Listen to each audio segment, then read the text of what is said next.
Hello, কেমন আছেন আপনারা? আশা করছি ভালোই আছেন। কেমন কাটলো গণেশ চতুর্থীর দিনটা? আমাদের তো খুব ভালো কেটেছে। ইনু তো এত এক্সাইটেড ছিল, এত এক্সাইটেড কিছু বলার নেই। এই দুব্বার মালা মিষ্টি সব নিয়ে এসছে ঘরের জন্য। তারপর বাইরে যেখানে যেখানে পুজো দেবো, আমাদের তো এই আজকের দিন অনেক জায়গায় নিমন্ত্রণ থাকে, আবার নিজেদের পুজো কিছু থাকে। আর সামনে যে নিচে পুজো হচ্ছে সেখানেও যেতে হবে।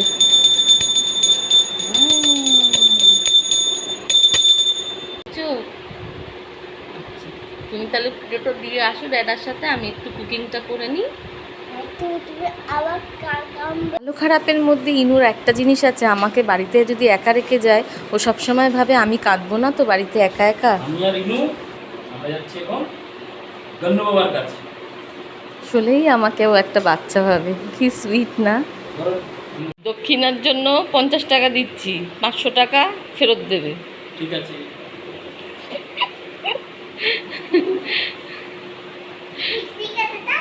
টাটা, তাড়াতাড়ি আসবে। আজকে তো অনেক জায়গায় যাওয়ার আছে, কিন্তু একটা জায়গাতে একটু আগে পুজোটা পড়ে যাক, সেটুকুতেই আগে শান্তি। ঘরের লাইট ফ্যান সব জ্বালিয়ে রাখতে বলেছে, কারণ হচ্ছে গণেশ পুজোতে তো মানে সব ঘরের দরজা জানলা, আপনারা জানেন কি না জানি না, সব খুলে রাখতে হয়, একদম বদ্ধ জিনিস পছন্দ করে না। তাই আজকে সব কিছু খোলা, ঘর দোয়ার।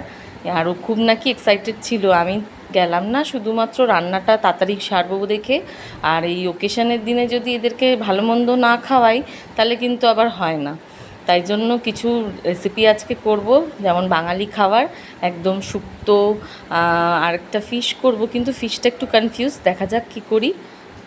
এই ইনু পুজো দিচ্ছে, নিজের হাতেই নাকি সব দিয়েছে, ওখানে খুব গল্প করেছে সবার সাথে, অনেক আরতি দেখেছে।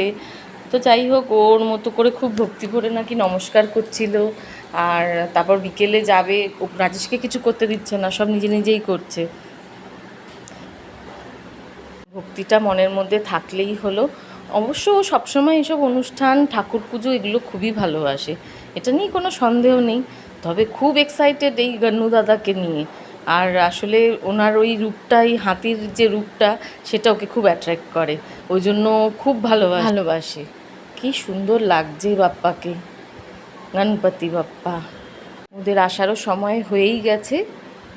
বেশ করবো, তোরই তো ভিডিও বানাবো, আর কার ভিডিও বানাবো? বেশ করবো, 100 বার করবো।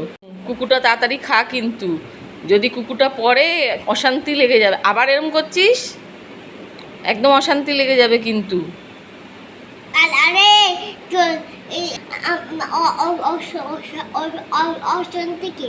অশান্তি, অশান্তি কে? তুই হচ্ছিস অশান্তি। ইউ তুমি, আমি অশান্তি না, তুমি কে? আমি কে? আমি অশান্তি?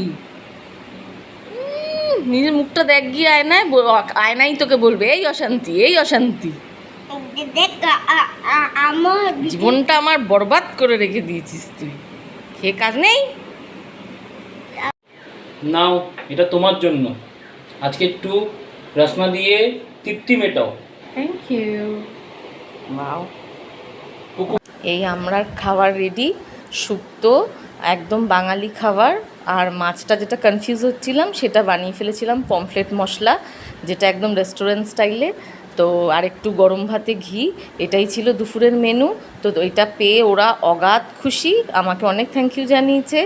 আর এসে আজকে জুস ছিল না দেখে রাজেশ আমাকে একটু রসনা করে দিল, আমি খুব খুশি হয়েছি তাতে।